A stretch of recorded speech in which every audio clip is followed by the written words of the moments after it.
Hey there, it's another edition of the Vandy Program. I'm your host, Dave Vandewally. Hello, hello, hello. And today's guest is someone I'm proud to call a mutual on Twitter. I guess some of the people call it X. And I've been Right. following her work. Yeah, I've been following her work for a long time. She's based in South Carolina. She'll tell you all about that. She is a college sports writer for USA Today, Gannett, its network of sites. And her name is Lauren Beasley. And hello, Lauren. Welcome to the program. Hello, good morning. Thank you for having me. Not a problem. It's good to have you. One of the things which we'll get to in a bit that I noticed during this the beginning of kind of the golf where golf gets really interesting is that you grew up in Augusta, which is something I want to talk about. And also, you're based in South Carolina, so you covered the whole Hilton Head thing. So we got two consecutive weeks of sport coats that really aren't worn in public by Yeah, anyone other than the winners and people with questionable fashion sense or colorblind people right. from the '70s, like my dad was. But I want to start with college sports and the piece that you posted the other day. I thought was really interesting because University of Arkansas. So we've got a blue blood SEC program, used to be Southwest Conference program, but this is a Southern institution has decided that they are dropping their tennis program, and that's kind of a sign of things to come. Yeah, and I was surprised that it was a P4 school to begin with. Um, and when I first saw it, I was surprised. And of course, I always double check to make sure that it's actually a legitimate source because you never know when you read stuff on the internet. And so I read the press release that the school put out, and it was very vanilla, and it was we're reallocating sources, and we want to compete with the SEC, and this is why we need this money. But once you look more into it, they were spending. It was the two tennis men and women's were both nixed, and it was 2.3 million for both teams to operate. And it was what Arkansas was spending on their coaches recruiting was like the bottom of the SEC still. So they weren't putting as much money into the sport. And I mean, the brutal honesty of it is, tennis is just not a revenue making sport to begin with. Neither is, gymnastics or rowing, but these are still college sports that a lot of people pick a university or they play in high school and then they want to, have that pipeline to the Olympics or, it's just something that they enjoy doing in college. So, once I kind of dove into it a little bit more, about 75 to 79% of Olympic athletes come from in the U.S. come from colleges. So that is the main pipeline into the Olympics. It's not the only way. There's tennis players that are elite at a very young age that make it to the pros. But you take a big school like that and cut off the tennis programs. We're going to see more of it as college football gets more and more expensive, and they didn't shy away from it. I mean, they flat out said that we're reallocating this money towards being competitive in football. But when you have rosters that are 20, $35 million nowadays, and LSU upwards of 40 million, 2.3 million is barely scratching anything. So it's very unfortunate. But I think we are going to see it more and more across college football or college athletics that they'll start getting rid of these programs to keep the money funded towards football. And it raises a couple of questions. And one of the things that was brought up, I think, one of the ex readers had some choice words for your article, because the money to pay college athletes in a program such as football or basketball, or I guess baseball might be a little bit of a moneymaker at some schools. Softball maybe Yeah. at a couple of schools. Right. Football, basketball. That's That's pretty much it. Yeah. it. Yeah.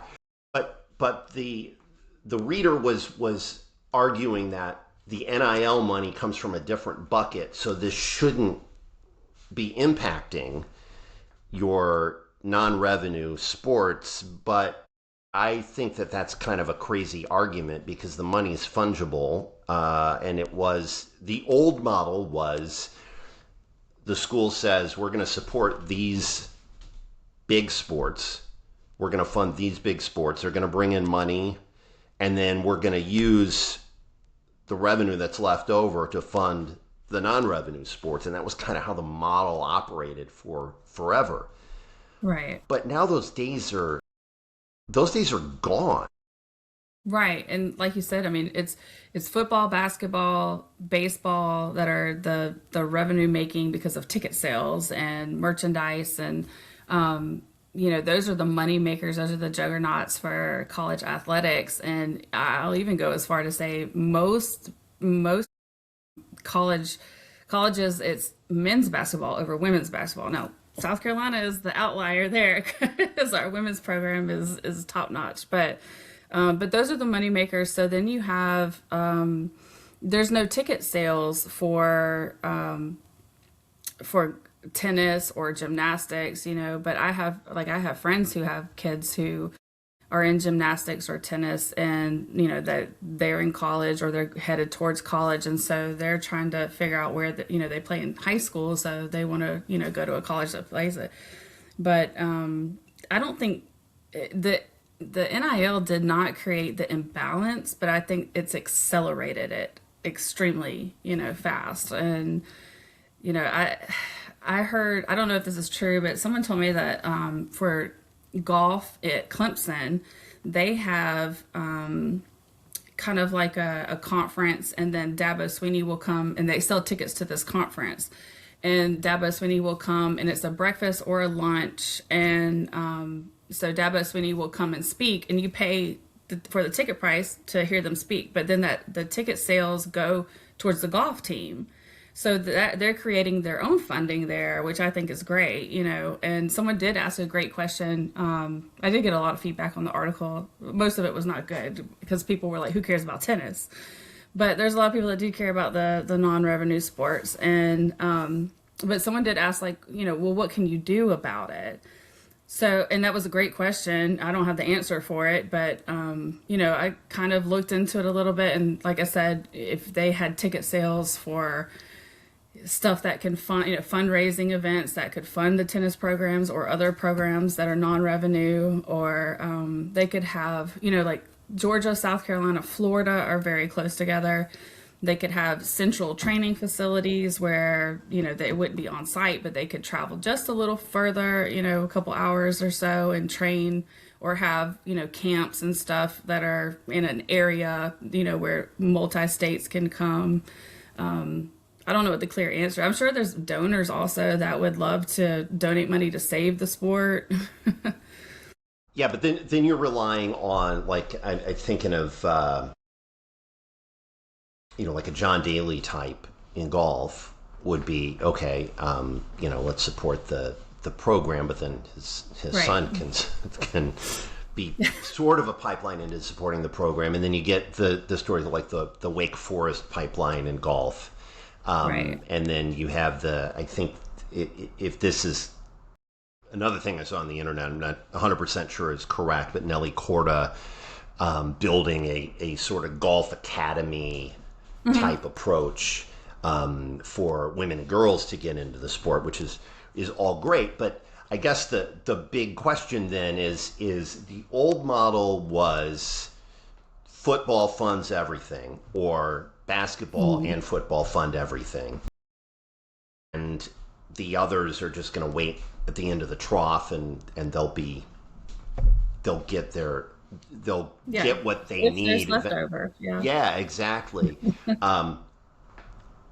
But now it's really questionable whether some of these sports will will survive, especially if a an Arkansas Yeah, Power Four right. conference just says, yeah, Right. And tired of dealing with it. Texas A&M was selling over $20,000 in ticket sales for their tennis team. So it would be interesting to look at what they're doing, to be so productive and bringing in some money because they were at the very top. And, Arkansas was just at the very bottom, and it's too late to save that program. Going forward, it might be worth looking into what is Texas A&M doing that other schools can do to prevent this from happening at their school. What what are the you've been covering college sports for a while. What are the biggest changes that you've seen with the onset of NIL money in the last few years, outside of the Arkansas thing that we just talked about? What are the biggest changes you've seen and kind of the approach of coaches, the approach of athletes, maybe outside of what people would obviously think? Yeah, gosh, I feel like 10 years ago, you could talk college football and just off the top of your head, you could, this guy's going here, he's transferring here. We have this guy coming in, he was four-star recruit, whatever. And now you need a spreadsheet to keep up with all of it. It's an industry now. It's not the old just gridiron football that kids came to play because they love the game. Now it's how much money can I make? How much exposure am I going to have? What kind of deals am I going to get? And I don't think all athletes are like that, but it's a lot to keep up with. And you have the transfer portal on top of that, and it's just money moving everywhere. And so you have rosters that flip overnight, and especially with the what they're trying to pass in South Carolina specifically, and it's been going back and forth of whether or not it's going to be public information of how much these players make and how much the schools are offering for these players, and they want to keep it private so then other schools can't poach and say, well, I know you make this much, so I can offer you this, and you come here. And I kind of have mixed feelings about that. I think overall you should know where your money's going for what you're putting in donation wise and as a whole. But I think with each player, what they're making should be private for that reason, that you don't want to be poached from another school, because there's a lot of schools including South Carolina that can't keep up with Texas A&M or Texas or LSU now. It just seems like college is more about maintaining a brand rather than a playbook anymore. It's definitely different. It's transactional. College football is transactional now. Speaking of the brand, it's interesting. I was in Memphis a few weeks ago and sat down with my son for breakfast. And at the table across from us, you mentioned LSU, and there was a young gentleman with a backwards hat on, and the hat had Ole Miss colors, but instead of saying Ole Miss on it, it had four letters, and they were FULK. Um, I didn't get a shot of it, but I thought, okay, this is interesting. But let's talk a little bit about the brand and the brand damage that the let's talk about the potential brand damage that LSU might have done to itself by the whole Lane Kiffin scenario. You know, I don't know if they care. I really don't. And I wasn't surprised. I really I'm gonna say this. Lane Kiffin is out for himself. Like, he's gonna take care of himself. So, him jumping from, I covered him when he was at FAU, and of course he had he made fun of one of our players, saying that he'd be pumping gas. Alshon Jeffrey would be pumping gas one day, and so That didn't quite work out like you thought it was. but uh, but it's Lane Kiffin didn't surprise me. And I really thought if there was ever going to be an opening at Alabama, that Kiffin would go there. And I think that was like his ultimate goal. I don't know why I feel like he fits at LSU so well, but I think that that's a good niche for him. And what surprised me was just how much he's getting paid. And it is, LSU's got a, I mean, but then you have like Kim Mulkey. So, I don't really think they care about their brands, but it's kind of like no, bad, there's no such thing as bad press. Yeah, I guess, but yeah, and it's funny when you think about it. Like I'm a Bengals fan, so of course I'm a big Joe Burrow fan, and I loved his season down there. But then the whole post Ed O and everything and all that. I guess as you say all that, it does seem like it LSU and Lane kind of go together. I'll be honest, I'm really interested to see. I'm interested to see what the football team is gonna do this year. I'm very interested to see. So I would not be surprised if they were not at least in the playoffs. I'm just glad South Carolina doesn't play them this year. Well, and then another SEC related question because it seems like Ole Miss was successful, had they're just like, oh, all right, we're gonna promote the assistant and let's rock on. Do you think that they're going to get a brand bump from how they handled themselves post Lane and into the playoffs? Yeah, I think so.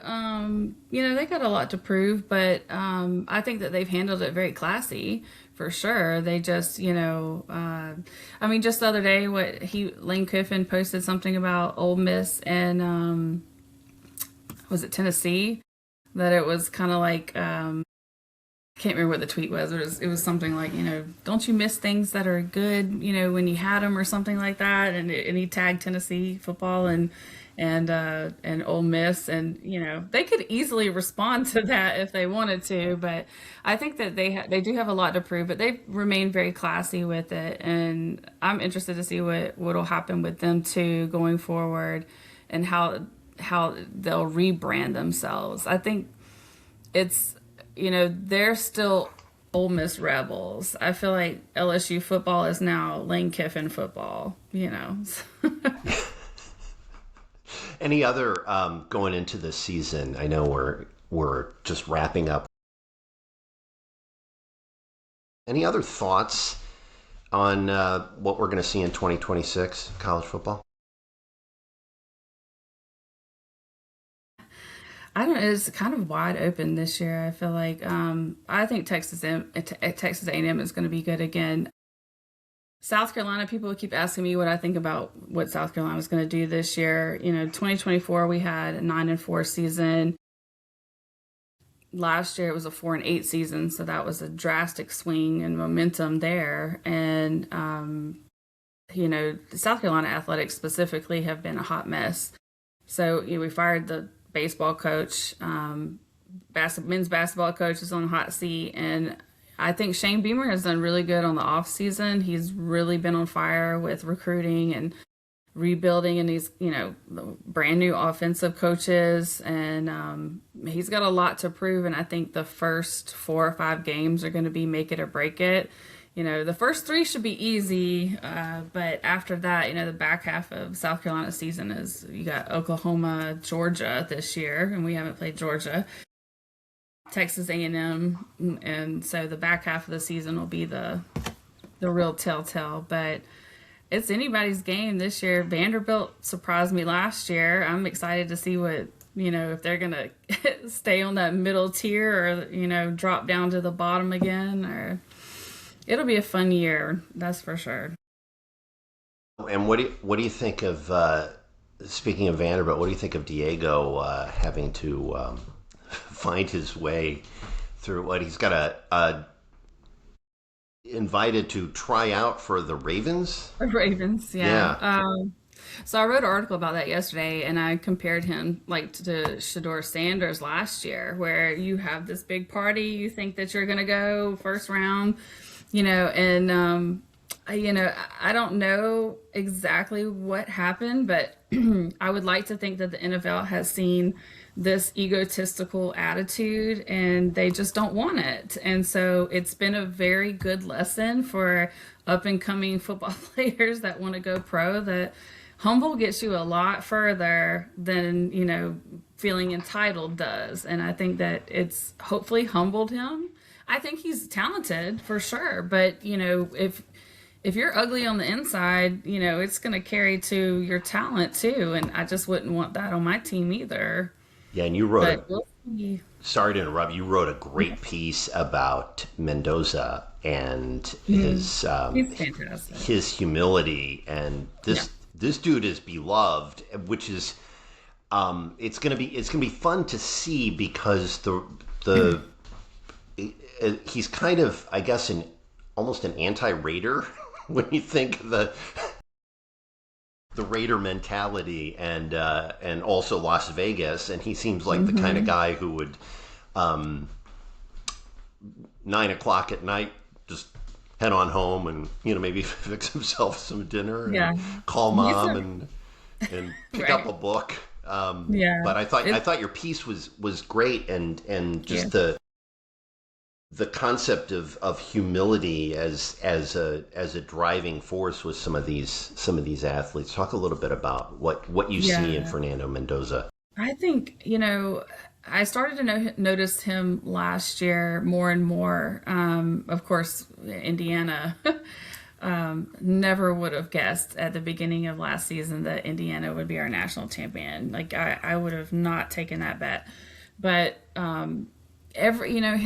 his after game presence was every single time he got an interview, it was all glory to God, and then he would compliment the other team before he would say anything, and then his the players, and it was never about him. And he's very humble in that way. He knows he's good.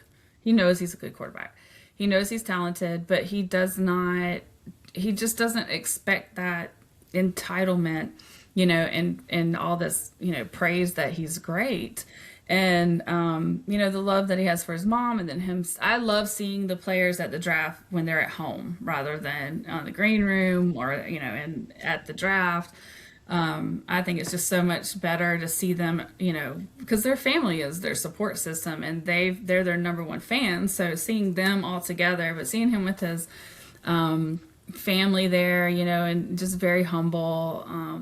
And I think that, especially with the NIL and everything that's changing with college football, that mentality going forward is so, so important.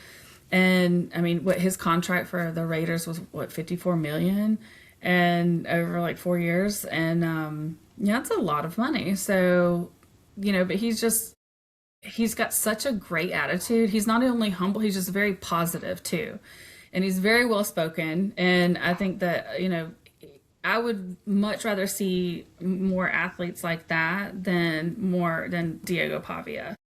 Because he's, like I said, he's got the talent, but the attitude is just, it's just a put off. I would be more drawn to someone like Mendoza to play for my team and be a leader in many different ways on the field and off the field. And I don't think Diego Pavia has that.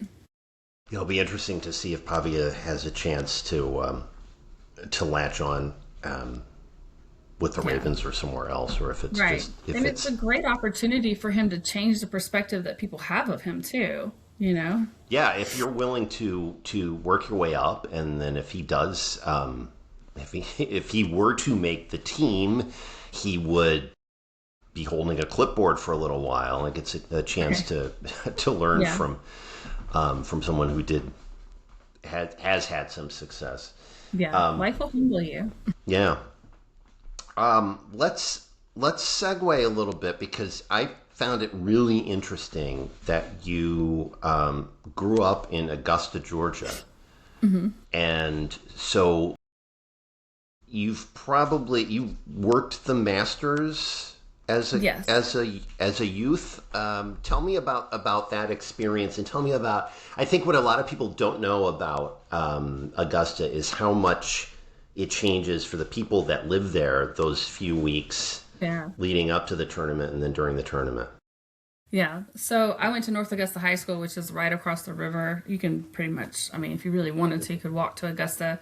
And then after high school, I moved to Augusta, and it's like bred into you growing up. Like first week of April, this is when the spring break for all the schools is aligned with the Masters, and so either your family is going on vacation to get out of Dodge because of the chaos, or you're going to go on vacation and your house is going to be rented out by patrons, and you're going to make enough money to cover your mortgage for the next couple months, or you're going to stay at home and you're going to work the Masters. Like all my friends have worked the Masters from home. I worked 5 years. The first 2 years I made sandwiches, and I still do not eat egg salad.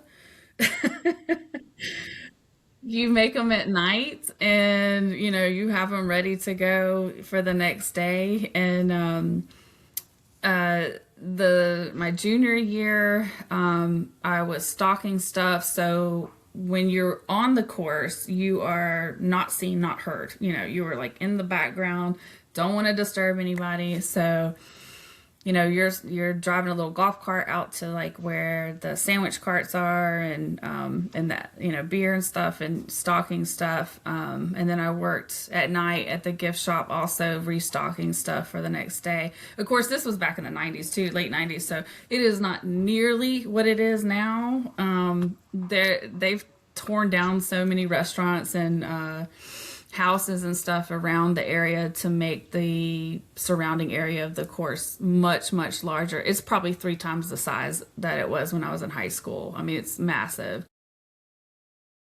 So when the first year I was in college, I worked at it was a big house that someone owned, and they rented that house out to patrons, but it was a company who had brought, it was probably like 10 guys that flew down. I think they were from Ohio.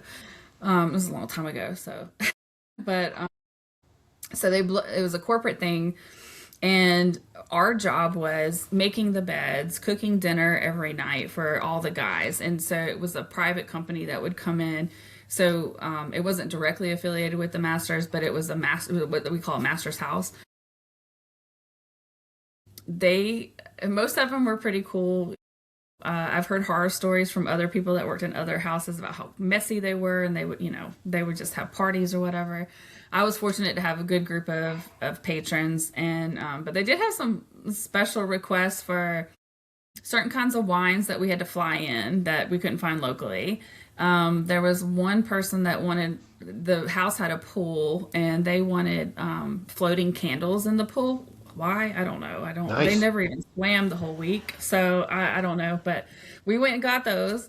And then we had a request for strawberry shortcake, and it was almost the same thing. We cut probably about 4 pounds of strawberries. My hands were so stained for like a week. My fingertips were red. But it was, the entire town shuts down. Everybody knows the routine. You know which roads not to take, to stay away from Washington Road or to take the back roads. If you work on Washington Road, my senior year of high school, I worked at Damon's Ribs, which was like half a mile from the Augusta National. My best friend worked at Hooters, the Hooters. And we always would compare. And to this day, I don't think I've made as much money in 1 week as I did as a senior in high school.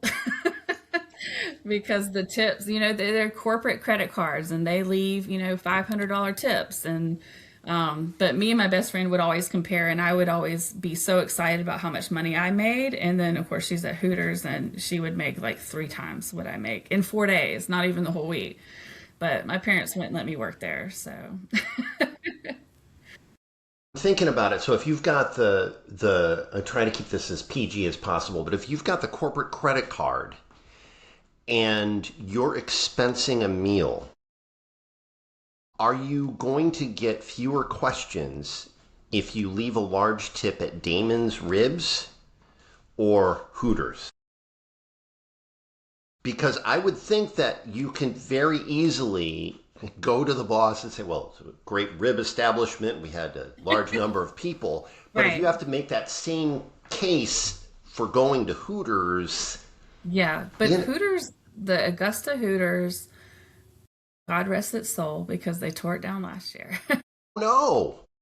Yeah, they tore it down. It was a staple for the Masters. I was shocked that John Daly didn't try to step in and save it, and but they needed the parking lots. But you know, I think that trying to to say, oh well, the guys wanted wings and a good view, but it was so popular. I mean, it was slammed the entire week, even the days prior, like the Friday, Saturday, Sunday before the week of the Masters. It was slammed that week too because people would come in early or they would come in the weekend before and just go to the practice rounds and then, fly out maybe Wednesday or whatever. So for almost 2 weeks, it was just slammed. And John Daly I mean, I met him as a teenager. I just thought he was like everybody's uncle. I mean, he was just very cool, very down to earth. We all knew him.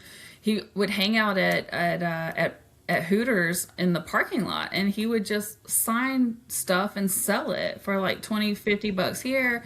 But I mean, I read somewhere not too long ago that he was making like $170,000 just from signed stuff. I had no idea because it's such a different beast when you're from the area because it doesn't, I didn't know for a very, very long time that it was such a prestigious golf tournament. I had no clue. I just thought, well, here we go again. It's April. Like, let's get ready. And it wasn't that important to me. And I was there, in 96 when Tiger won his first jacket. I thought he was, kind of annoying and a little egotistical. I never thought I was like, this guy's not going to go anywhere. And I was very wrong about that. But Fuzzy Zeller and, there's a lot of golfers I met, just being there. And, I had no idea who they were. I didn't care. I mean, you're talking 16, 17 years old. Like, I'm there just to make a bunch of money on my spring break. So,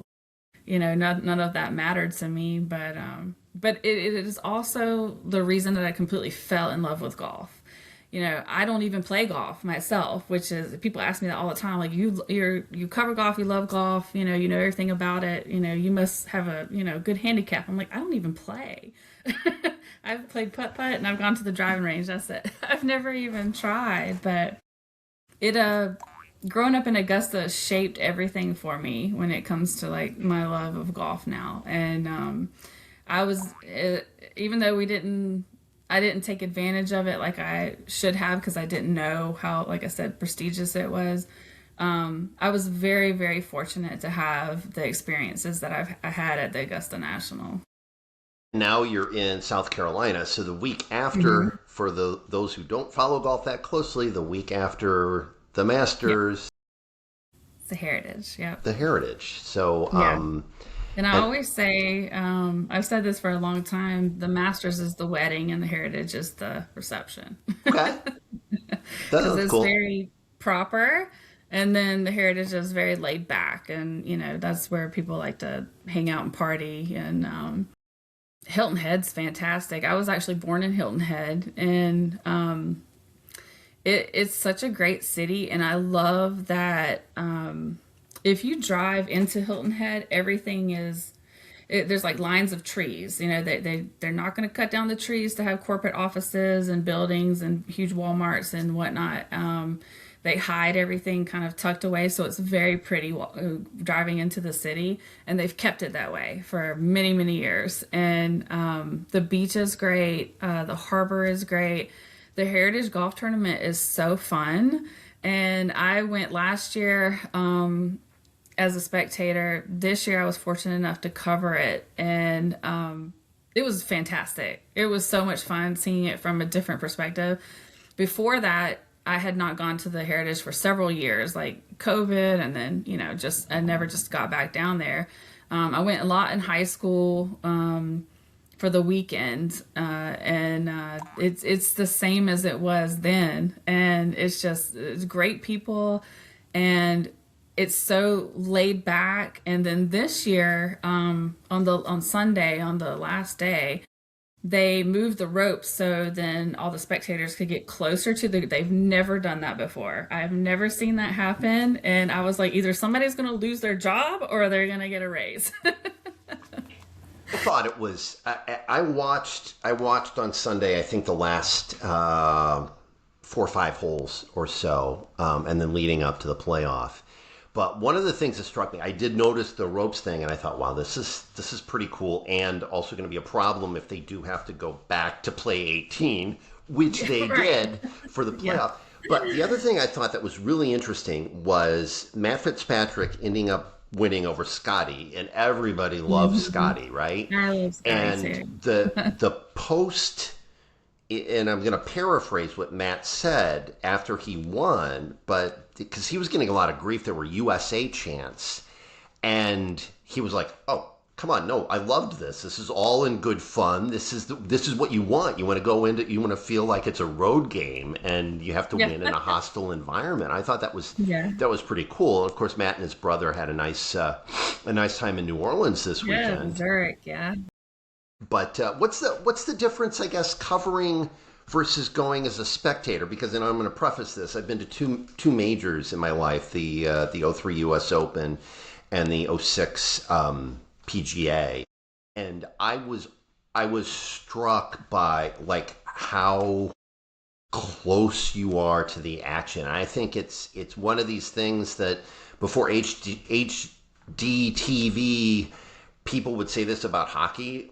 It's like, if you're not, you got to go to a game because then you can see, and now you can see. But I just thought that the proximity to the players and the proximity to the action was Hmm. just unbelievable as a spectator. But tell me the kind of the difference covering it this year versus going as a spectator last year.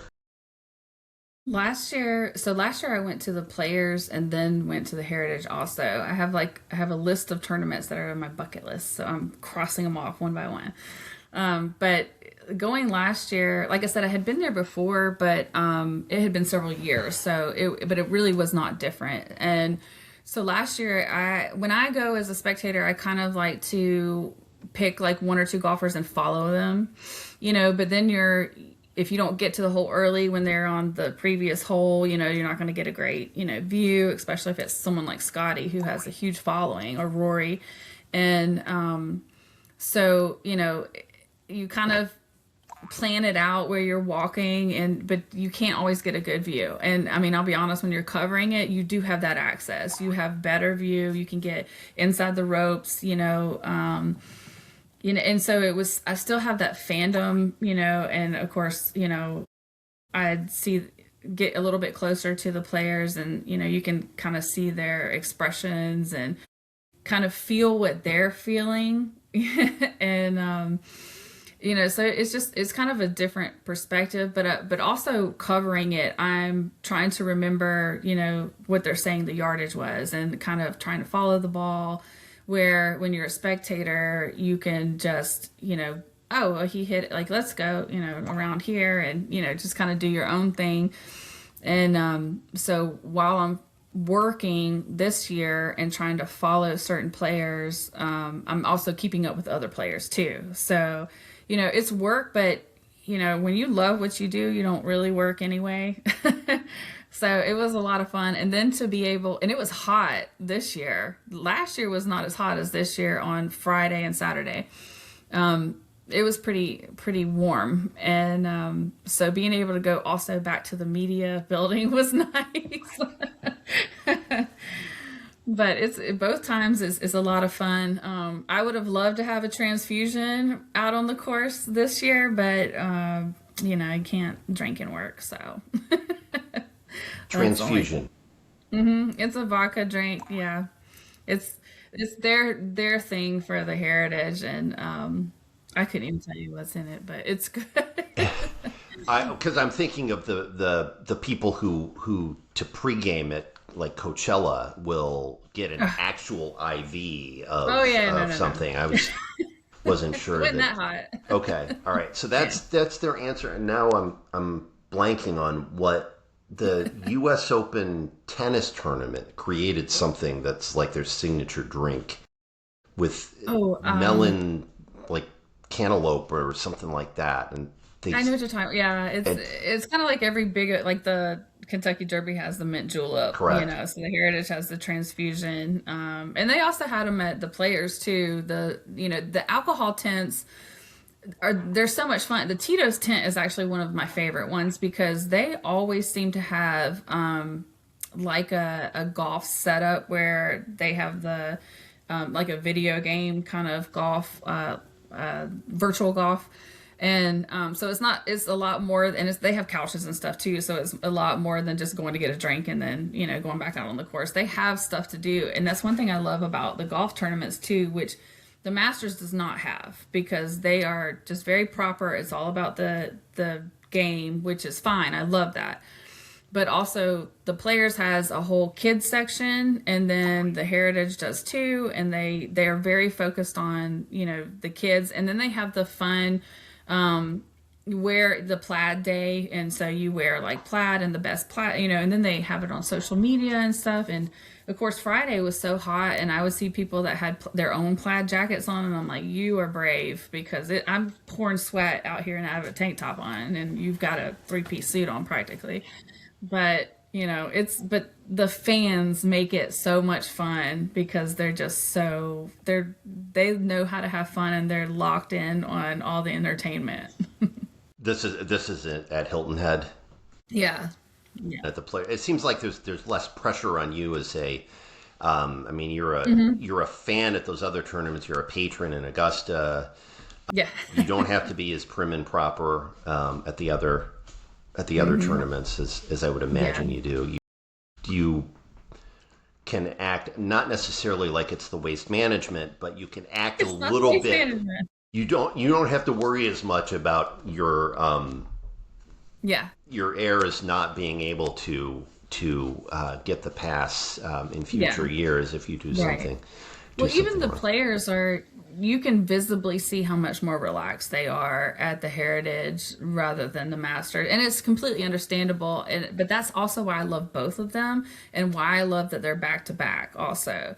But the no phone policy and it's always been like that at the Masters since I've been little. But I have so much respect for that, because when you see the pictures that the professional photographers post, afterwards, everybody is watching there's no phones, that you just see everybody's face, and then you see the Heritage and everybody's like, holding their phone up. And I was like that too. Like last year I went to the Players too, and I have, some pictures or whatever. I have not looked at those pictures again since I was there, so this year I'm gonna be 100%, in the moment. And so I think that has made a big difference. And I think if more people would just keep the phone in the pocket and just really, especially if you really love golf, and just really watch it through your eyes instead of the screen on your phone, you'd enjoy it like 100 times more. That's what I try. I try to make those my rules for baseball games, where I would, and for concerts. And the goal is Yeah, you concerts for take sure. one picture when you're there, just to show that you're there. You do the selfie or whatever with whoever you're with, and then you put the phone down. Now it's more difficult. It's more difficult for me at baseball games because there's always going to be something that pops up where you've got to pull out the phone to check on, is is that a fair ball or not? Yeah. What's the rule on how many? I'm a Cubs fan, so how many pitchers can go on the disabled list before Yeah. before you actually have to wave the white flag? But yeah, I think that's a really Yeah. good rule to go with. Yeah, for sure. When I was at the Masters, the Heritage, I was at Heritage Monday through Sunday, and I took 15 pictures. And two Okay, pictures were of cookies that I ate. were were the cookies good? They were extremely good. They What kind were were they? top notch. I had three of them actually because I Okay. love cookies. There was oatmeal, raisin, and they were, I don't know where they came from, but they were huge too. Oatmeal raisin, and then I had a snickerdoodle and white chocolate macadamia nut. And I sent them to someone, and I was like, "Look at the size of these cookies." Yeah. And then I have like, you know, the rest 13 pictures of golf. Okay. But that was it. 15, it was maybe two pictures a day, you know. I just really enjoyed it. So what's on the horizon for you? You're covering college sports. You're covering golf. Mhm. What do you see coming down the pike for the? Well, one other thing I want to mention to the viewers. You say on your Twitter account, "Do not bother you between what August and January. Yeah. You're otherwise occupied. Saturdays are off So, limits." so yes. Tell me Um, about that. so that's been a running joke for years and years and years. I am divorced, but when I got married, we we planned our wedding around college football and widespread panic concerts. Okay. All right. So we got married on April 1st, and so that has been a joke amongst my friends. Don't call Lauren on Saturdays because, like in the fall, because she's not going to answer. And it even got to the point where they're like, even if someone's dead, she's not going to answer because there's nothing she can do about it. So don't call Lauren on Saturdays in the fall. And so I added that to my profile, and I have rules like don't invite me to stuff either because don't get married during football season. Don't invite me to baby showers, birthday parties, whatever. I have a family member who's getting married in October, and immediately I was like, no. And they're like, well, it's in St. Lucia, and I'm like, okay, tell me more. And they're like, it's on a bye week, and I was like, I'm sold. I'll be there.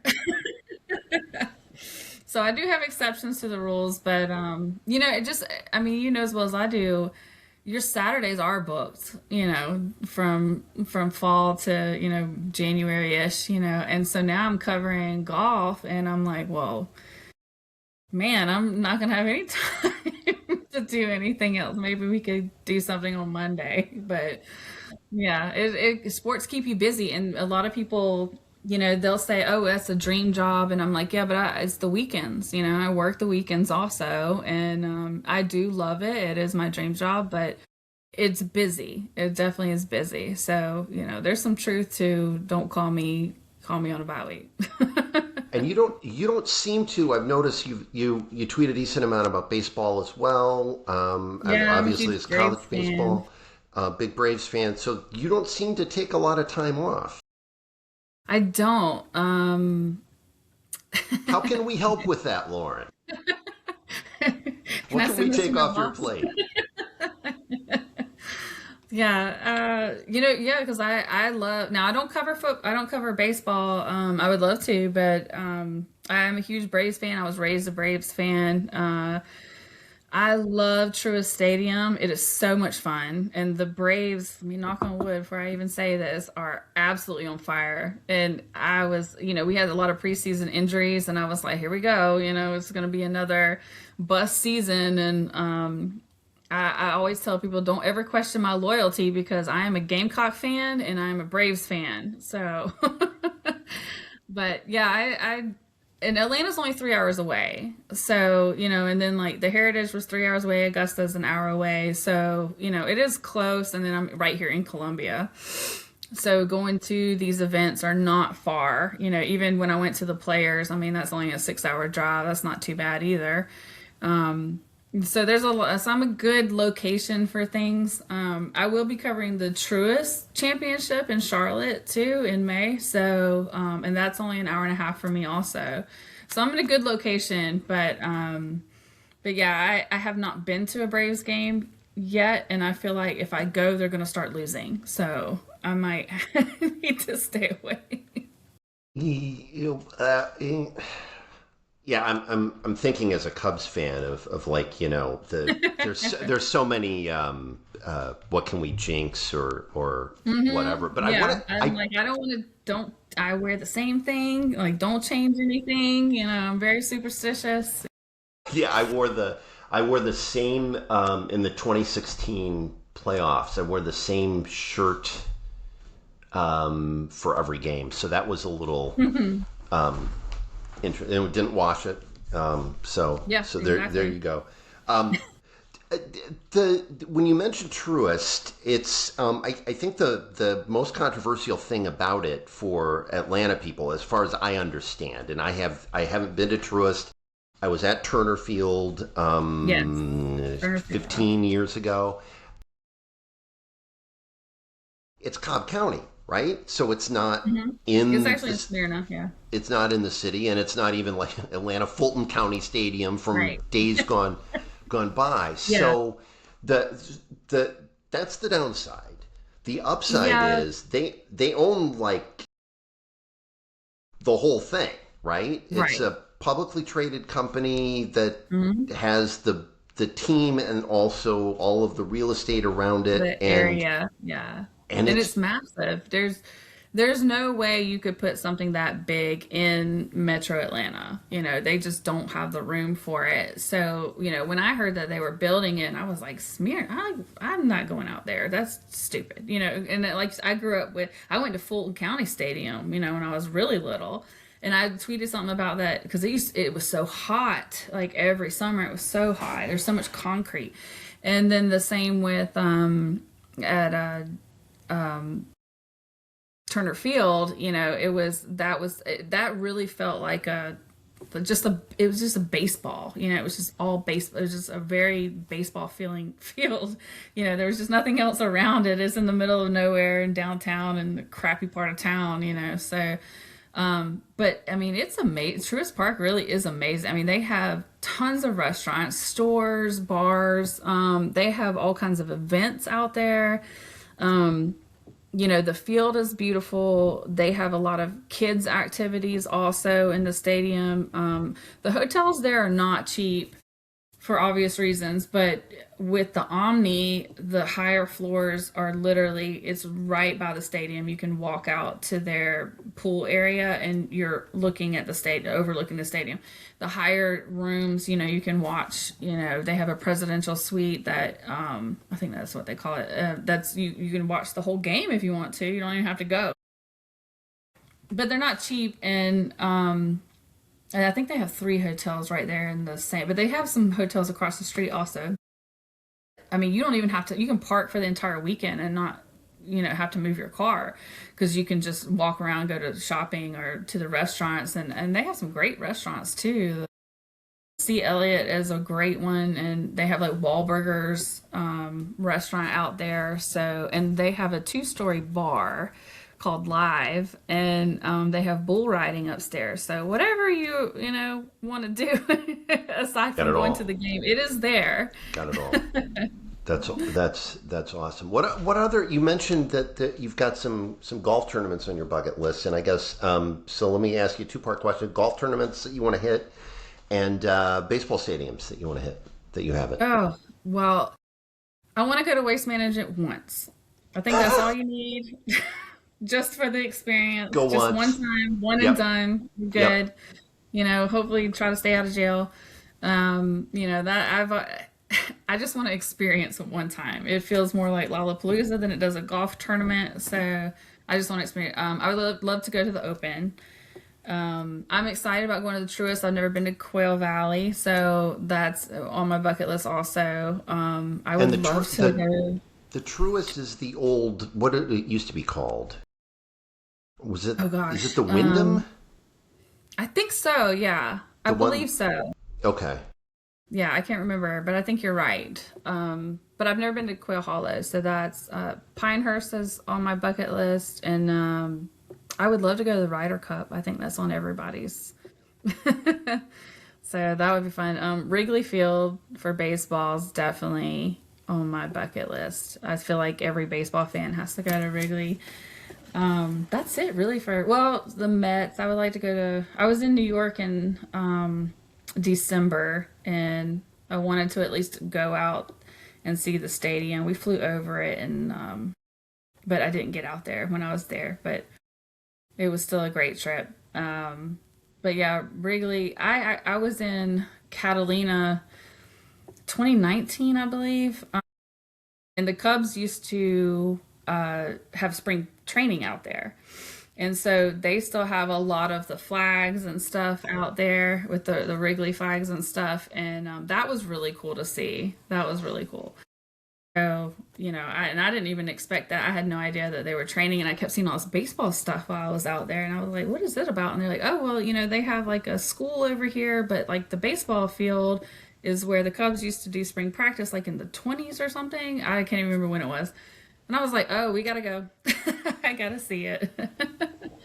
Well, if memory serves, the Phil Wrigley owned a couple of Wrigley Fields, and one is in L.A. Because the original. So I think if you want to win a trivia contest, there have been only two major league teams that have played their home games at Wrigley Field, and one of them is the Los Angeles Angels back in the '60s. Okay. And I think somebody was trying to move the.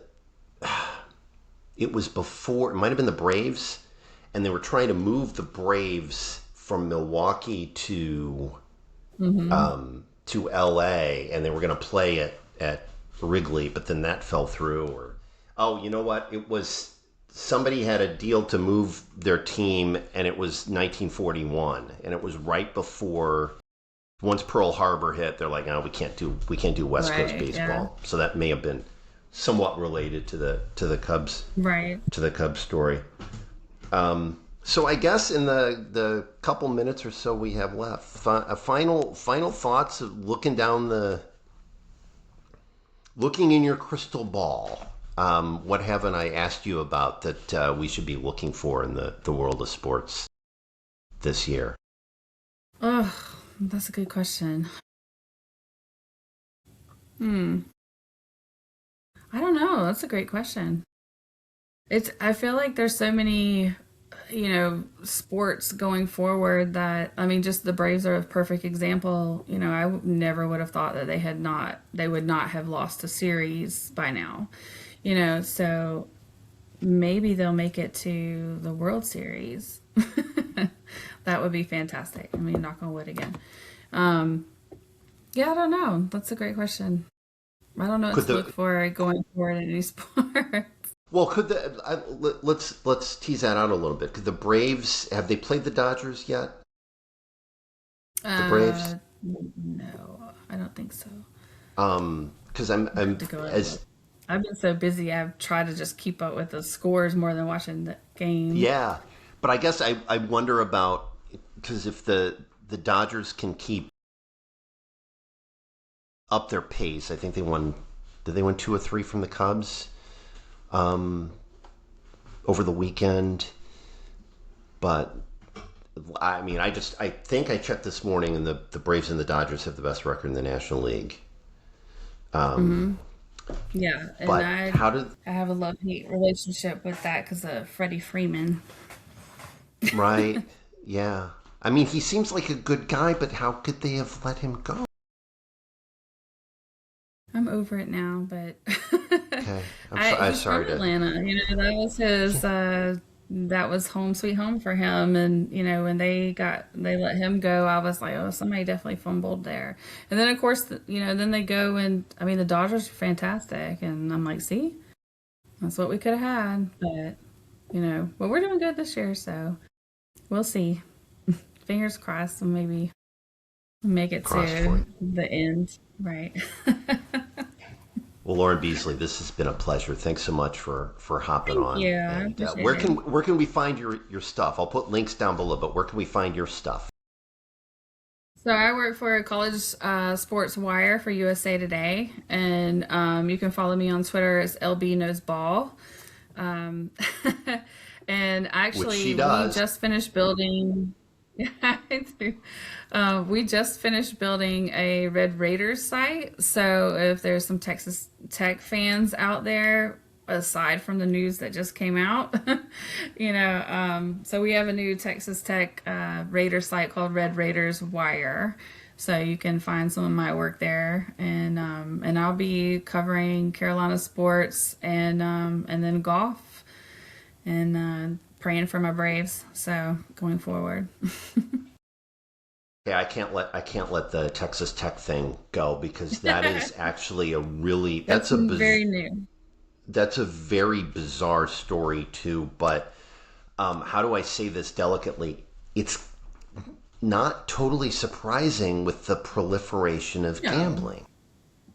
Yeah, and I was listening to uh, Paul Feinbaum this morning, and he said, he thinks it's just the beginning, that there's going to be more stories that are like this that come out. And I thought the same thing. And I said yesterday, when the story broke, I was like, I'm not surprised, but then it's gotten deeper and deeper about whether Cincinnati knew about it. And, but it's not what you know, it's what you can prove.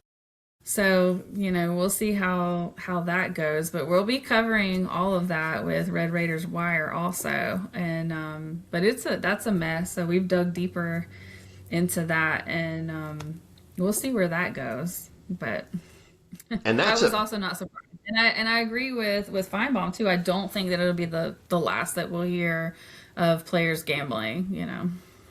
Yeah, and that's a really that's a passionate fan base at Texas Tech. I mean, it's kind of Mm, yes. to the random sports follower, it's like, oh, it's over there in Lubbock, and whatever. But they're pretty intense there. They are. They're 100%. Like I said, I helped build the website, and but I knew very little about Red Raiders. So digging deeper into it and looking at it, I mean, their softball team is fantastic. The football team, is working with a huge budget. They have millions of dollars to play with. They have huge donors. It's Texas, and they just landed one of the recruits and beat out as Baker and beat out Texas and Texas A&M. And in my mind, when I first started, really covering it, I was like, oh, Texas Tech is the small school.